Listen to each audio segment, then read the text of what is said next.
Llegamos ahora a la lección número 9 de esta serie de cómo nos llegó la Biblia.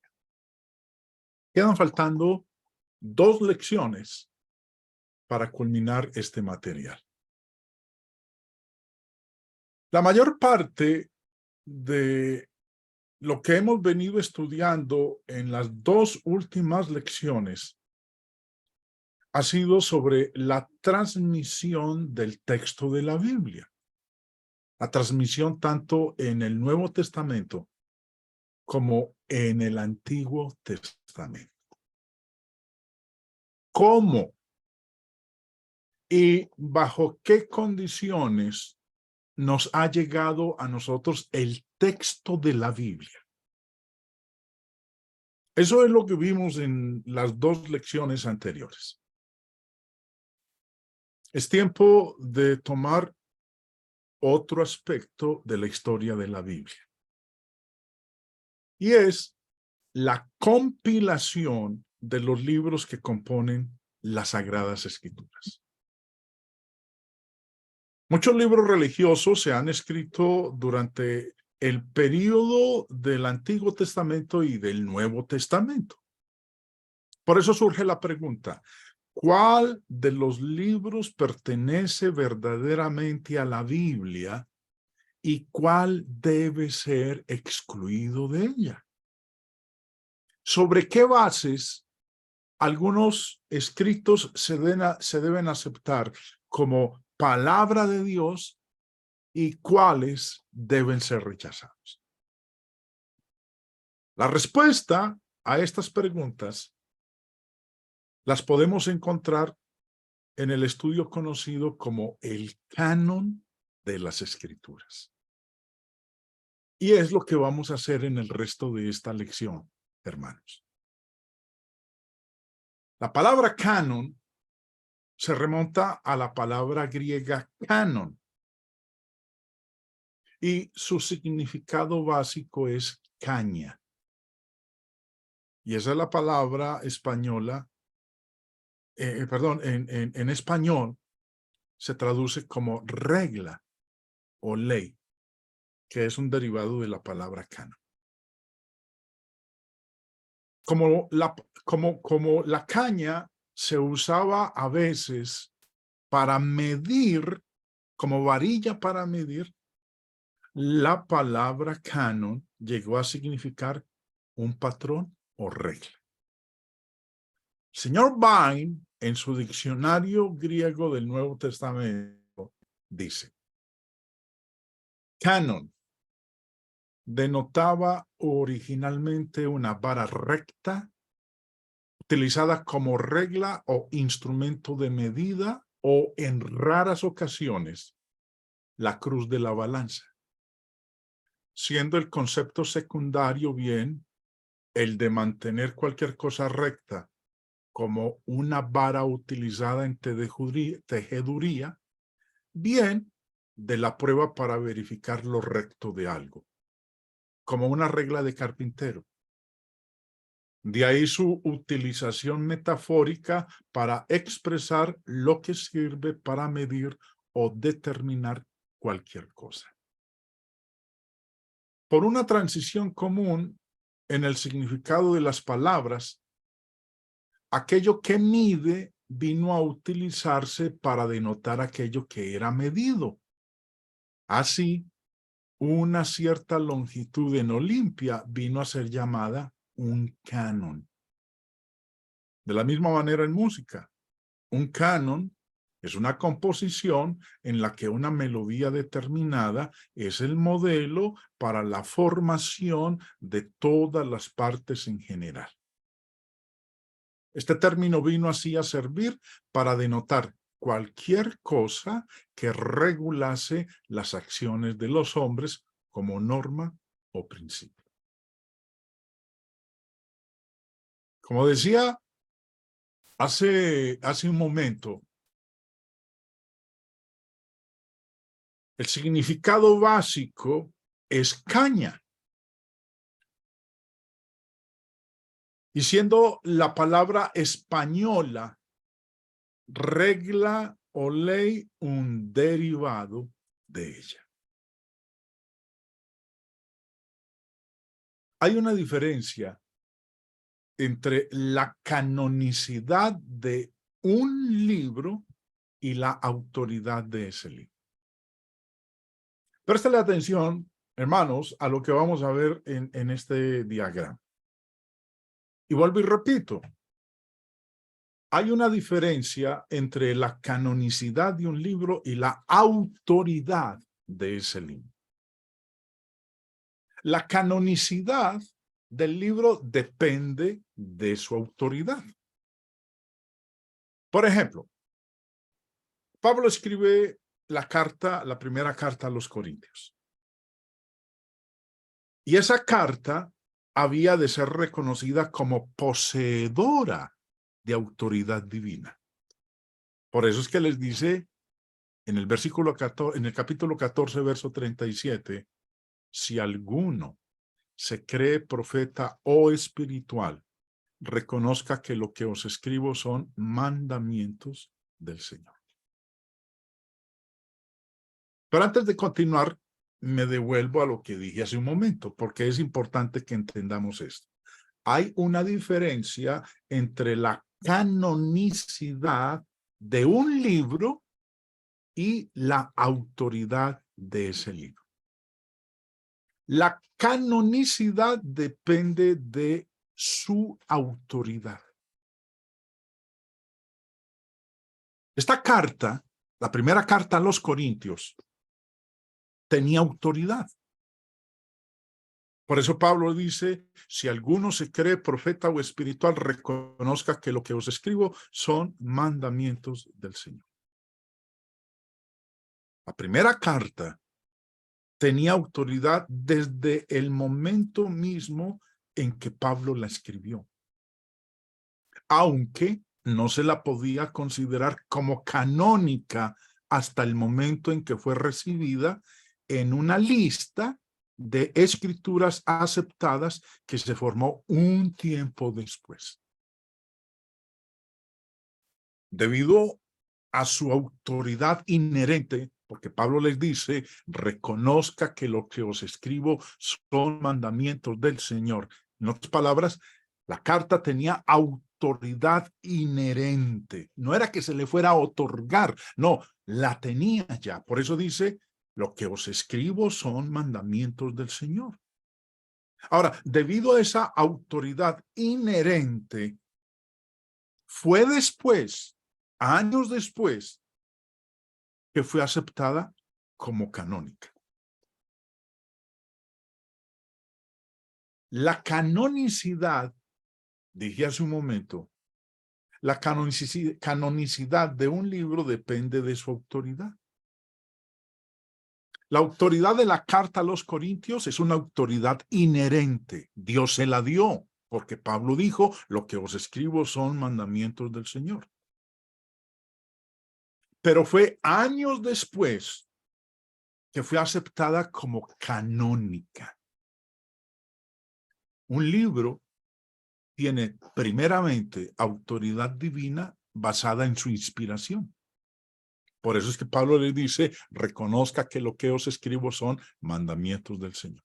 Entonces, un libro tiene primeramente autoridad divina basada en su inspiración y luego obtiene canonicidad por su aceptación general como producto divino.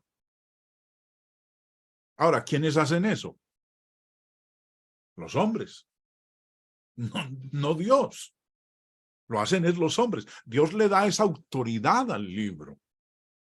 El hombre es el que después decide, dependiendo a una reunión en particular en donde declara, reconozco o reconocemos que esos libros son inspirados por Dios.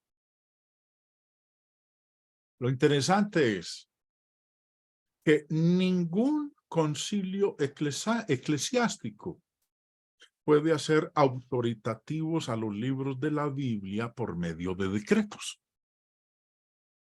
Los libros de la Biblia poseen su propia autoridad. Y por cierto, tuvieron esa autoridad mucho antes de que hubiera algún concilio de iglesias. Las enseñanzas de la Iglesia Católica Romana ignoran por completo este importante punto. Sí, pues siglos después, hubo concilios para determinar cuáles libros incluir en el canon de las Escrituras. Eso lo hicieron los hombres. Eso no lo hizo Dios. Lo que Dios, vuelvo y repito, ha hecho es darle la autoridad o autenticidad divina a un escrito. ¿Y cómo lo hace? Basado en su inspiración. Por eso Pablo dice, si alguno se cree profeta o espiritual, reconozca que lo que os escribo son mandamientos del Señor.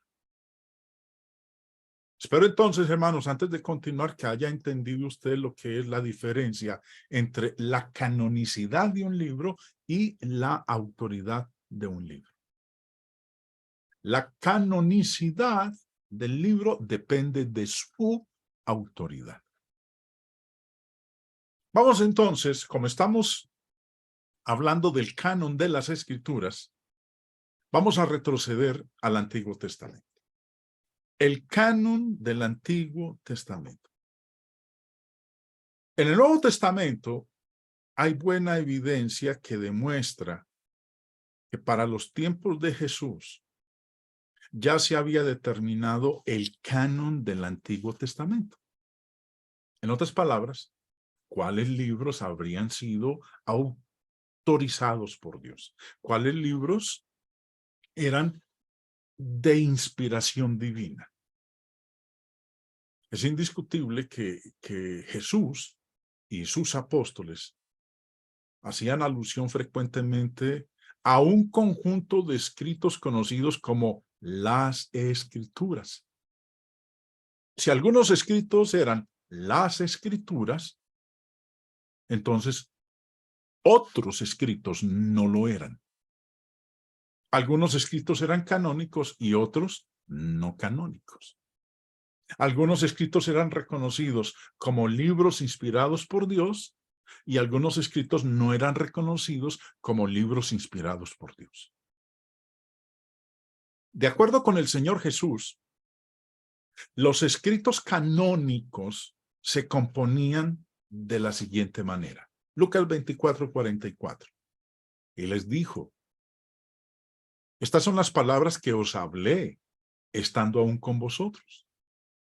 Que era necesario que se cumpliese todo lo que está escrito de mí en la ley de Moisés, en los profetas y en los salmos. Esta división en tres es el canon del Antiguo Testamento.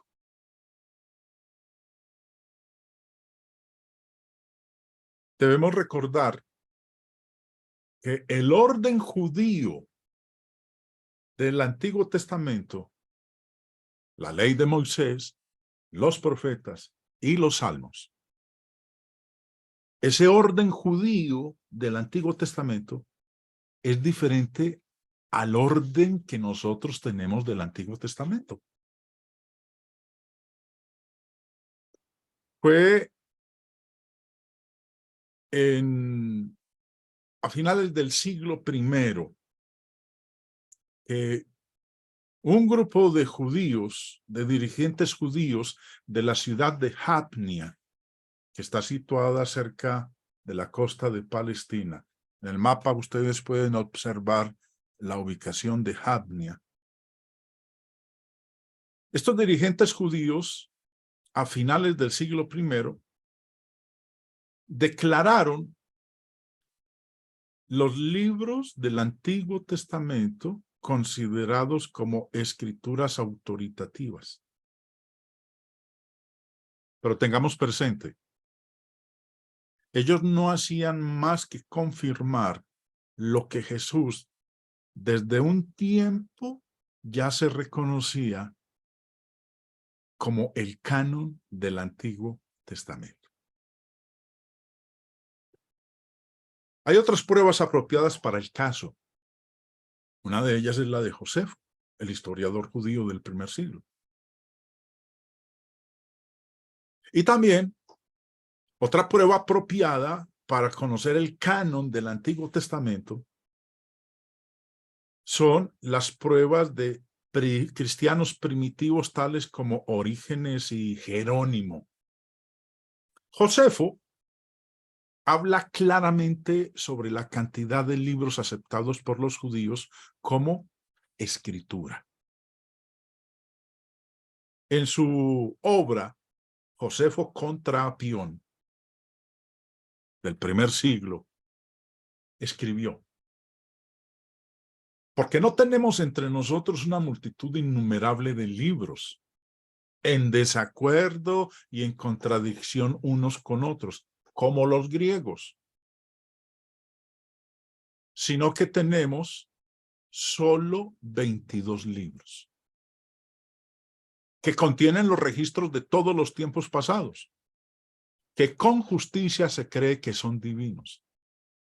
Y de ellos, 5 pertenecen a Moisés, que contienen sus leyes y las tradiciones del origen de la humanidad hasta su muerte.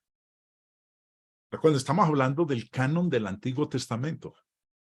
Y aquí Josefo dice que en el primer siglo los judíos reconocían solo 22 libros que eran los que componían el Antiguo Testamento y que consideraban y ellos creían que eran libros divinos inspirados por Dios. Nosotros hablamos de 39 libros en el Antiguo Testamento. Josefo habla de 22. Ahora, esos 22 libros, en el orden en que ellos los colocaron, la ley de Moisés, los profetas y los salmos, son los 39 libros que componen el orden como nosotros lo explicamos o lo damos a conocer en la actualidad. Sigue diciendo Flavio Josefo en su escrito contra Apión sobre el canon del Antiguo Testamento. Y cuán firmemente hemos dado crédito a estos libros. De nuestra propia nación es evidente por lo que hacemos, porque durante tantos siglos, como ya han pasado, nadie ha tenido la osadía de añadirles nada, de quitarles algo o de hacerles algún cambio. Ahora, recordando que los judíos agruparon sus libros en forma diferente a la nuestra. Ya veíamos ahorita el texto en donde el Señor decía la ley de Moisés, los profetas y los salmos. La Biblia hebrea, hablar de la Biblia hebrea, referirnos al Antiguo Testamento. ¿Cómo estaba dividida? La ley, 5 libros, Génesis, Éxodo, Levítico, Números, Deuteronomio. Los profetas, estaban los profetas anteriores y los profetas posteriores. Y las escrituras. La ley de Moisés, los profetas y los salmos. Esas son las 3 divisiones de la Biblia hebrea, como nos lo muestra el Señor Jesús en los evangelios. Ahora, ese canon del Antiguo Testamento, como está distribuida la Biblia hebrea, es el mismo canon que nosotros conocemos en la distribución, que presentamos como 5 libros de ley, 12 libros de historia, 5 libros de profecía, 5 libros de poesía, 5 libros de profetas mayores y 12 libros de profetas menores. En total, 39 libros, que son los 22 libros que menciona Josefo en su escrito. En el siglo II, Orígenes confirma el testimonio de Josefo con respecto a la Biblia hebrea. Eusebio de Cesarea, historiador de la Iglesia del siglo IV después de Cristo, cita a Orígenes,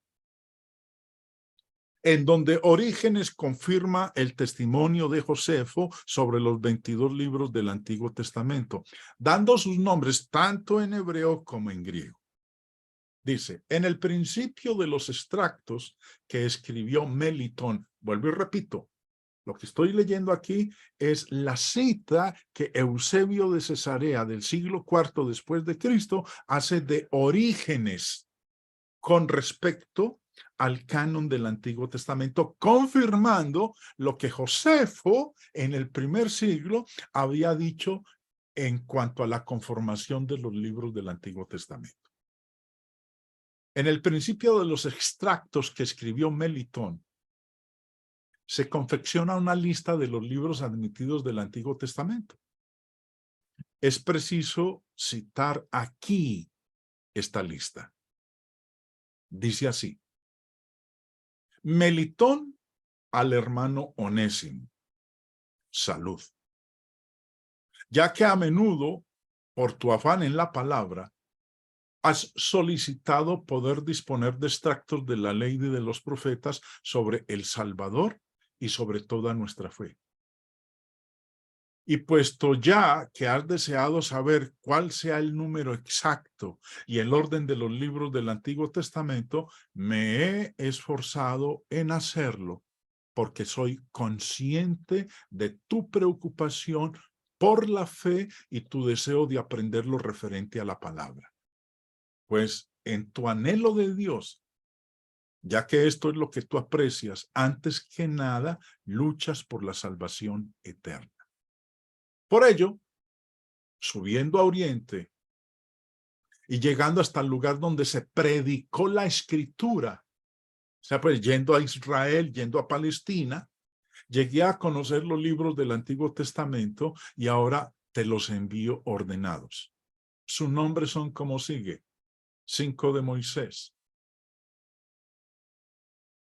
Jesús de Navé, o sea, pues el libro de Josué, Jueces, Ruth, 4 de los Reyes, 2 de Crónicas, Salmos de David, Proverbios de Salomón, Sabiduría, Proverbios de Salomón o Sabiduría, Eclesiastés, Cantar de los Cantares, Job, de los profetas, Isaías, Jeremías, los 12 en un único libro. O sea, pues, los 12 quiere decir los profetas menores.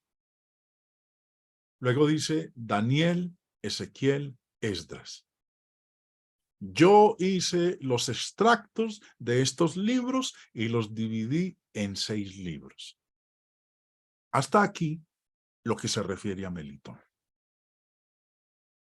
Esta es la cita que Eusebio de Cesarea, historiador de la Iglesia del siglo IV después de Cristo, cita de Orígenes, en donde Orígenes confirma el testimonio de Josefo del primer siglo sobre los 22 libros del Antiguo Testamento. Como leemos aquí en la parte final de este parágrafo, Orígenes habla de los 12 en un único libro. Recuerde que los 12 son los profetas menores.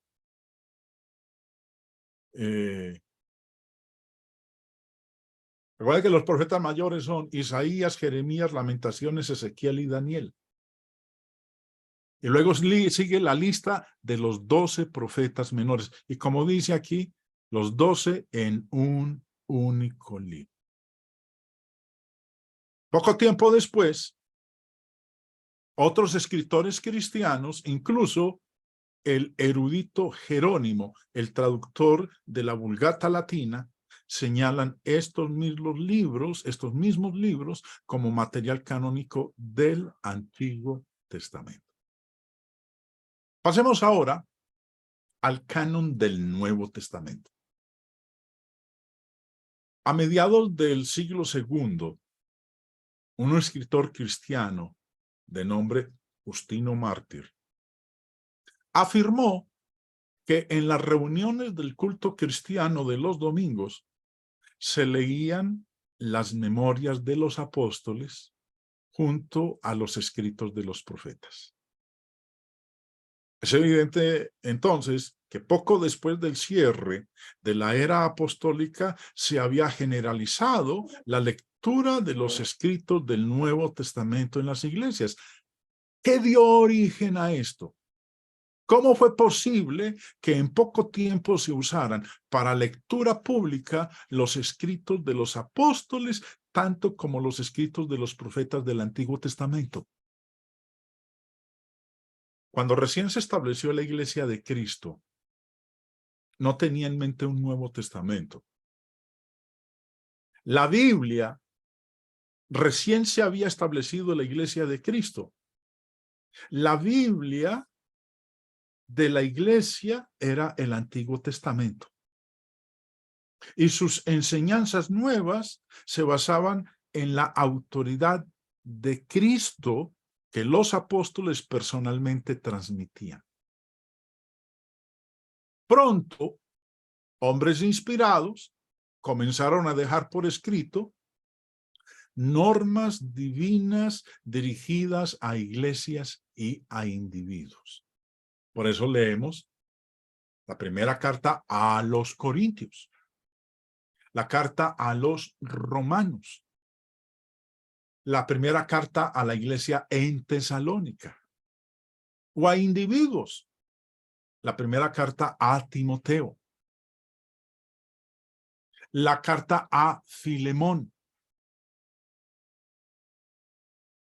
Estos hombres inspirados comenzaron entonces a dejar por escrito normas divinas dirigidas a iglesias y a individuos. Era inevitable que estas normas se transformaran en reglamentos, pues los cristianos no podían tener menos respeto para ellas que para su Cristo. Por lo tanto, se reunieron las cartas de Pablo en un tomo, luego vino una colección de los 4 evangelios y después siguieron todos los demás. Debido a que estas colecciones se formaban en distintos lugares y momentos, el contenido de las diversas colecciones no era siempre el mismo. Ahora, eso ayuda a explicar por qué se recibieron sin titubeo al principio todos los libros del Nuevo Testamento, mientras que en otra instancia la duda sobre la autoridad de un libro, como en el caso de Hebreos, presentó obstáculos para la aceptación universal. Ahora, eso era más bien una excepción a la regla, y gradualmente cada libro, por mérito propio, los cristianos creen que por dirección divina ocupó su lugar en el canon aceptado del Nuevo Testamento. No fue sino a mediados del siglo II cuando las cartas de los apóstoles comenzaron a ser ampliamente leídas en las reuniones públicas. Tampoco fue posterior a la segunda mitad de ese siglo cuando aparecieron listas importantes de los libros del Nuevo Testamento. Un ejemplo de estas listas de esa época se conoce como el fragmento muratoriano. El nombre se deriva de este señor, Ludovico Antonio Muratori. El fragmento muratoriano es la lista más antigua de los libros del Nuevo Testamento, que data del siglo II. El fragmento muratoriano está escrito en latín y fue descubierto en la Biblioteca Ambrosiana de Milán por este señor, Ludovico Antonio Muratori. Por eso se le llama el fragmento muratoriano. El manuscrito en que figura data del siglo VIII y la lista se ha fechado en torno al año 170 después de Cristo. Antes de continuar con la exposición del canon de las Escrituras, quiero que observen el siguiente video sobre el fragmento moratoriano. Bueno, acabamos entonces de escuchar esta información acerca de lo que es el documento moratoriano. En el siglo III, Orígenes nombra a todos los libros del Nuevo Testamento, pero dice que Hebreos, Santiago, Segunda y Tercera de Juan y Judas fueron puestos en duda por algunos.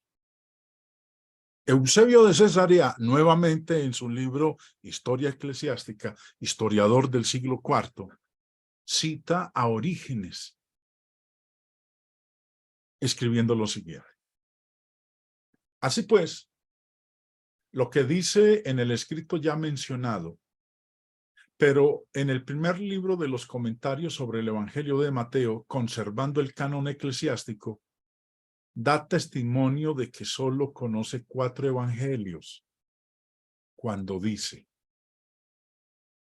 he aprendido por tradición acerca de los 4 evangelios, que son los únicos que no son discutidos en la iglesia de Dios bajo el cielo. Que el primero en ser escrito fue el Evangelio según Mateo, quien habiendo sido durante un tiempo recaudador, después fue apóstol de Jesucristo y que lo redactó en hebreo, publicándolo para creyentes procedentes del judaísmo. El segundo fue el Evangelio según Marcos. El tercero, el Evangelio según Lucas, alabado Pablo y escrito para discípulos. Alabado por Pablo y escrito para discípulos procedentes de los gentiles. Además de todos estos, hay el Evangelio según Juan. Y el quinto libro de los comentarios sobre el Evangelio de Juan. Él mismo dice lo siguiente acerca de las cartas de los apóstoles. Aquel que había sido capacitado para ser servidor del Nuevo Testamento no lo ha escrito de por sí, sino del Espíritu Santo. Pablo, quien había llevado el Evangelio desde Jerusalén hasta Ilírico, no escribió a todas las iglesias que instruyera, y a las que escribió les envió unas epístolas breves. Y Pedro, sobre quien se edifica la iglesia de Cristo, contra la cual las puertas del Hades no prevalecerán, dejó una única epístola desconocida. Tal vez también la segunda, aunque es dudosa. ¿Qué es necesario decir acerca de Juan, el que se recostó sobre el pecho de Jesús? Dejó un solo evangelio, a pesar de reconocer que podía componer tantos que no cabrían en el mundo, y también escribió el Apocalipsis, habiéndole sido ordenado callar y no escribir los sonidos de los 7 truenos. Dejó también una epístola de poquísimas líneas. Y tal vez una segunda y una tercera, porque no todos afirman que sean auténticas. Y además, ambas no llegan a las 100 líneas. Acerca de la epístola a los hebreos, distinguen las homilías lo que sigue. El estilo de la escritura de la epístola titulada a los hebreos no tiene el rudo lenguaje del apóstol Pablo, quien confiesa él mismo que es vulgar en su redacción, es decir, en su estilo, sino que la epístola es más griega que hebrea. Todo aquel que sepa distinguir las diversidades de estilo lo reconocerá. Y también que los pensamientos de la epístola son sorprendentes y no menos elevados que los de los escritos admitidos de los apóstoles. Quien quiera que se dedique a la lectura de estas epístolas estará de acuerdo en que esto es cierto. Tras otros detalles, añade lo que sigue. Yo, si he de opinar, diría que los pensamientos son de un apóstol, pero que el estilo y la composición son de cierta persona que recuerda las enseñanzas apostólicas, del mismo modo que un discípulo toma nota de lo que dijo el maestro. Así que, si una iglesia tiene una epístola como de Pablo y la tiene en buena estima por esta razón, que lo piense. Pero los antiguos no la transmitieron como de Pablo, sino como una lectura buena y provechosa. Esto es todo lo que sé. A pesar de todo, ¿quién escribió la epístola? Dios ciertamente sabe la verdad.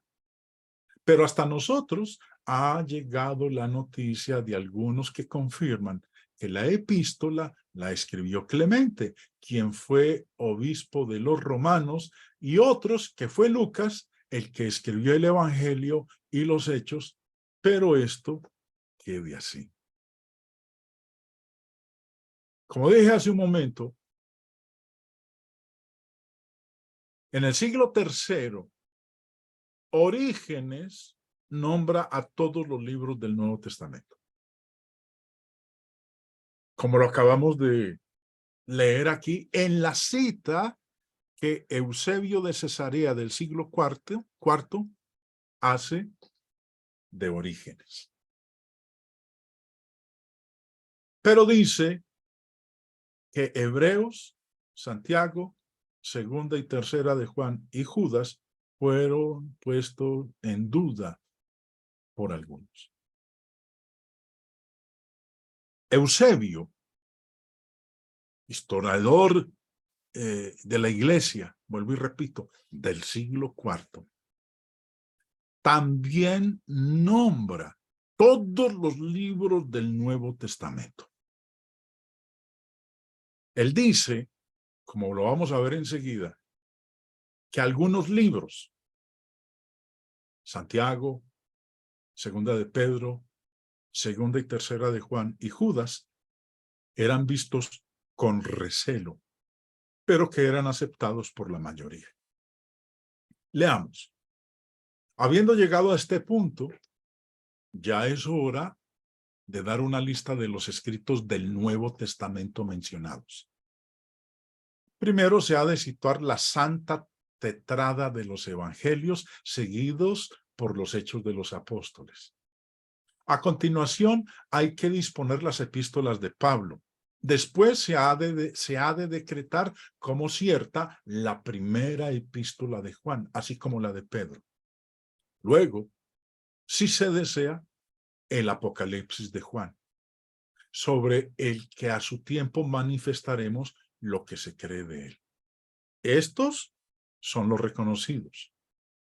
Los escritos discutidos, a pesar de ser conocidos por la mayoría, son las llamadas epístolas de Santiago, la de Judas y la segunda de Pedro, y las que llaman segunda y tercera de Juan.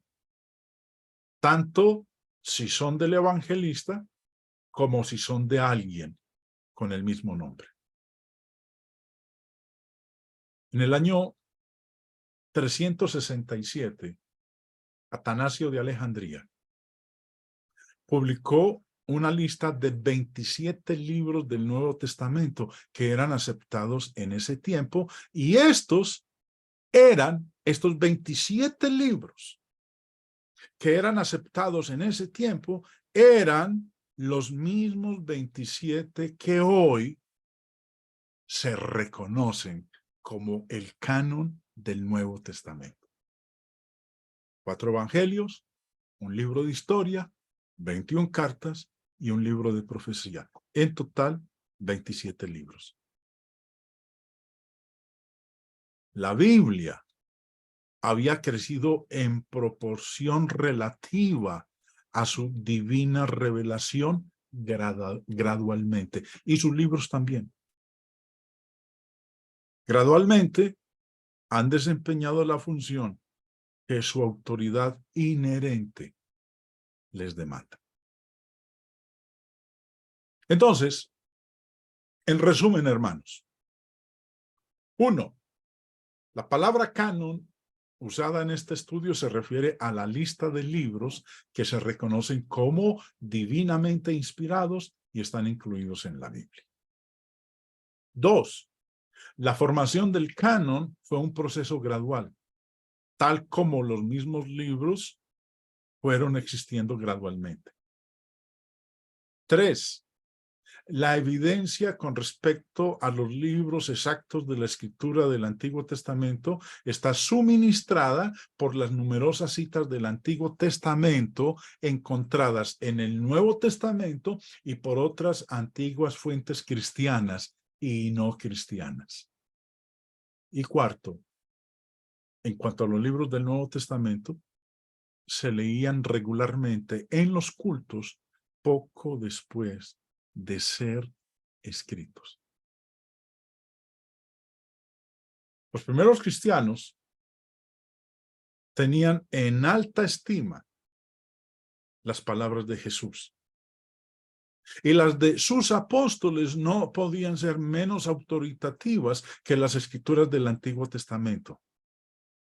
De esta manera, se fue formando el canon del Nuevo Testamento, de modo que en el largo lapso de un siglo o dos se habían compilado los libros del Nuevo Testamento tal como nosotros los conocemos ahora y constituían la autoridad suprema para la iglesia primitiva. En conclusión, necesitamos acentuar que ninguna iglesia hizo el canon de las escrituras a través de sus concilios. Ninguna iglesia hizo el canon de las escrituras a través de sus concilios. Ninguna iglesia, particularmente la Iglesia Católica Romana, les dio infalibilidad a los libros de la Biblia mediante sus decretos. La Biblia no le debe su autoridad a ningún individuo ni grupo. La iglesia no controla el canon, sino que el canon controla a la iglesia.